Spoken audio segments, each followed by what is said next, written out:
Dados Imam Sibawayh niki kula cerita nahwu, cerita alfiyah. Imam Sibawayh itu kalau baca kitab itu sebelum kagum sama makna itu kagum sama penggunaan varian bahasa Arab. Misalipun mayyar tadda berarti bil idgham, posisi jazm. Tapi sebagian ayat wa mayyar tadid, sehingga teori jazmin wa syibhil jazmi takhirun kufi sama-sama pernah dipakai Al-Quran. Ini ku wonten ayat mayyar tadda minkum, tapi kemudian ada wa mayyar tadid. Dan itu bagi peneliti lughat itu kagum betul sama Quran, karena semua varian yang sah menurut bahasa Arab itu dipakai oleh Quran. Ada lagi misalnya bentuk jamak kafirun pakai mudzakkar salim, kufar pakai jamak taksir. Juga kata alfiyah wasya'a nahwu kamilin wa kamalah, Quran pakai ulaika humul kafaratul fajarah, kafir kafarah, fajirin fajarah, yaitu wasya'a nahwu kamilin wa kamalah. Dados niki monggo berkah alfiyah niki dados solusi, dados keharusan bagi kita supaya orang itu tidak menafsirkan Quran sebelum malian bil arabiyah. Dia sangat menguasai bahasa Arab. Karena kalau kita belajar alfiyah, belajar balaghah, wa walaupun matur Gusdah di antara kelebihan Ki Jazuli itu semua fan diajarkan. Kula teng putih-putih sering memberi saran dan mengharuskan lah. Kalau cari ilmu itu sisi ekstrimnya itu dikaji. Nanti kelihatan semua ilmu itu fardhu ain, bukan fardhu kifayah tapi fardhu ain. Kalau beri contoh misalnya summum bukmun umyun. Summum bukmun umyun itu kan orang kafir itu tidak bisa mendengar misalnya. Bukmun orang kafir itu tidak bisa ngomong.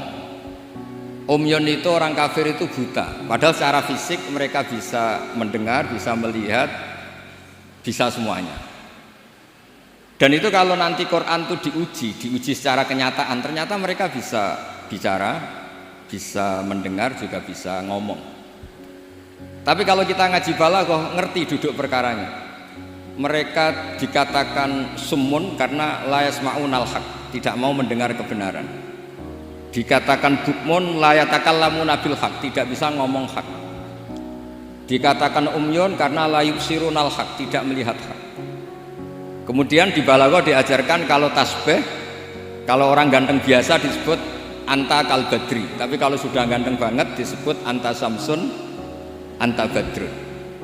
Sama di kebalikannya juga sama. Kalau terlalu nggak bener bukan lagi kasumi tapi disebut summum bukmun umyun. Begitu juga di saktah. Saya berkali-kali cerita. Kalau Anda tahfidz, tadi saya dapat berita menyenangkan. Pernah bulik saya Neng Hasna putri Mbah Kula Bajazila khatam Quran, saya senang sekali. Di antaranya misalnya saktah.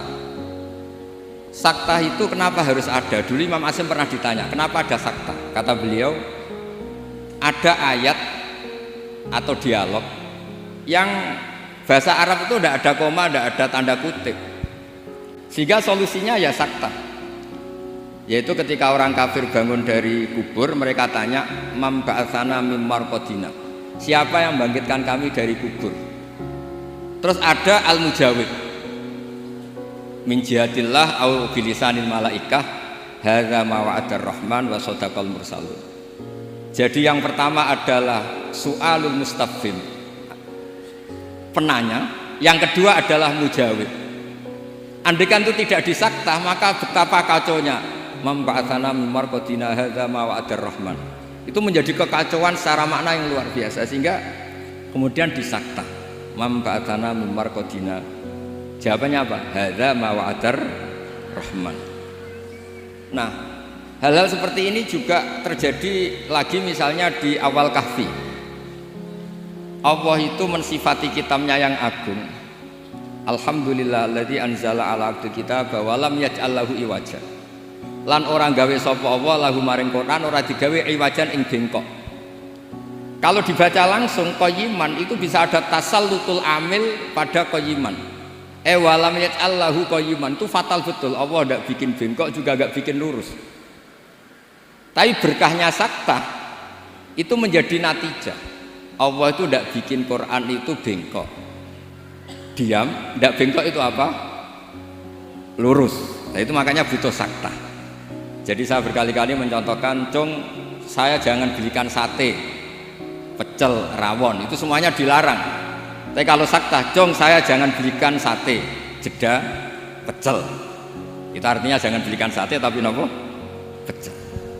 Nah, ilmu-ilmu yang talaqti min afahil masyayikh, kalau belum tahu hikmahnya atau illatul hukmi, paling tidak kamu sudah benar bahwa setiap baca ini sakta secara riwayat. Nanti Anda akan lebih detail kalau menguasai diroyah. Makanya kalau di masa saya sekarang sering diajarkan qaddimid diroyah ala riwayah. Setelah dikaji memang sakta ini satu keharusan. Karena kalau tidak ada sakta bisa maknanya tidak dikaji.